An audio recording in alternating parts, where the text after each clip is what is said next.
At some point in your life, you may have had an x-ray. Whether you were at the dentist or maybe you broke a bone, x-rays have helped your medical practitioner to see your bone structure. The x-ray is one of the leading innovations in the medical field.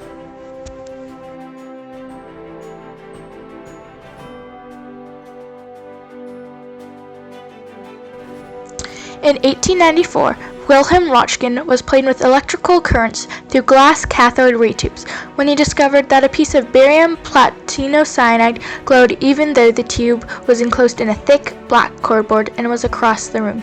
He theorized that some kind of radiation must be traveling in the space.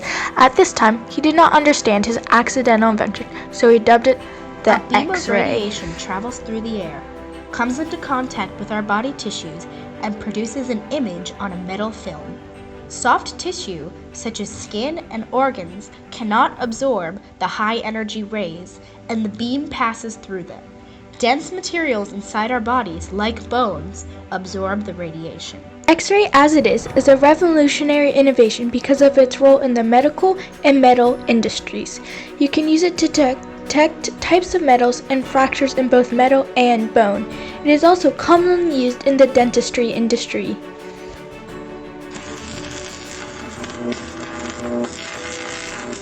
Unfortunately, with this great invention, there is a downside. As you know, the X-ray uses radiation as part of it. Radiation is a dangerous ray that can mutate cells into cancerous cells, which unfortunately killed one of Thomas Edison's assistants. And the first users would often get burns, but now we have a better understanding of radiation, and X-rays are given in low doses, and those who are not receiving the X-ray wear lead vests to deflect the rays.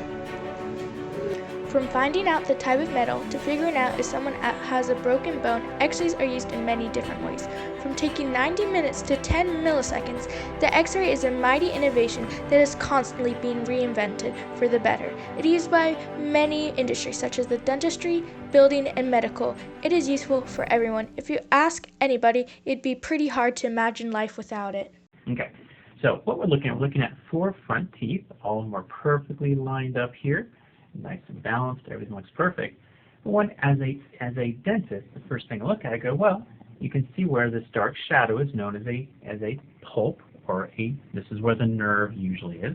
And you can see these 3 look pretty much exactly the same when it comes to how wide they are. But this one is very narrow and almost disappears here. So that is called calcification. This tooth has been hurt, and the tooth is defending itself by filling in with calcium as a protection. So that's how I was able to diagnose that this tooth here needs a root canal. What we also see is that this one has a little white ball in the center there, almost like a pearl. It's called a pulp stone. It's not a bad thing. It really doesn't mean anything. It just means that there's a little pulp stone in here, which tells me if I ever have to do a root canal on this tooth, which we hope we don't, I would know that when I get in there, I'm going to find this little roadblock and just need to work around it. So if there's a pulp stone, and this is a calcified tooth.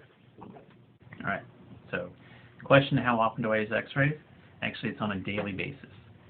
X-rays are crucial for us to diagnose problems that people have. My specialty as a dentist, I'm an endodontist, so I do root canals. People come in with tooth infections, and a lot of times they don't know where it's coming from. It's just somewhere, they say it's somewhere on the right side, and sometimes the top, sometimes the bottom.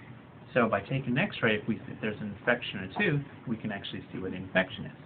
Other times there's something called, for example, resorption, which you can't see when you look in the mouth. The tooth looks normal, but you take an x-ray and you can see the tooth has a problem. That's called resorption. So x-ray is the only way for us to see it. So we do it daily. I mean, every single patient we have to take an x-ray, even several x-rays. So it's really crucial. Without x-rays, I don't think I'll be able to do what I do. So how hard would my job be is the question without x-rays. Quite difficult.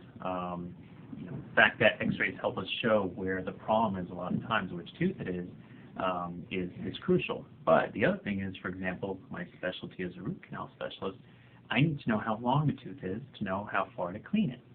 So if a tooth is, let's say, 20 millimeters versus 25 millimeters, the x-ray will help me determine how long it is and how far I need to work. And it's even more comfortable for the patient, because if I don't have x-rays, I have to kind of feel the work while I'm actually doing it, like with my hand. And that can take quite a bit longer. So the patient's, in my chair longer, the mouth is open longer, so it's more comfortable for the patient too. But also the success rate of, let's say, doing a root canal is directly related to how well I clean it. So if I clean the tooth only 23 millimeters, but it's 25 millimeters, that root canal is not going to work. So it's really important for us to be able to take x-rays.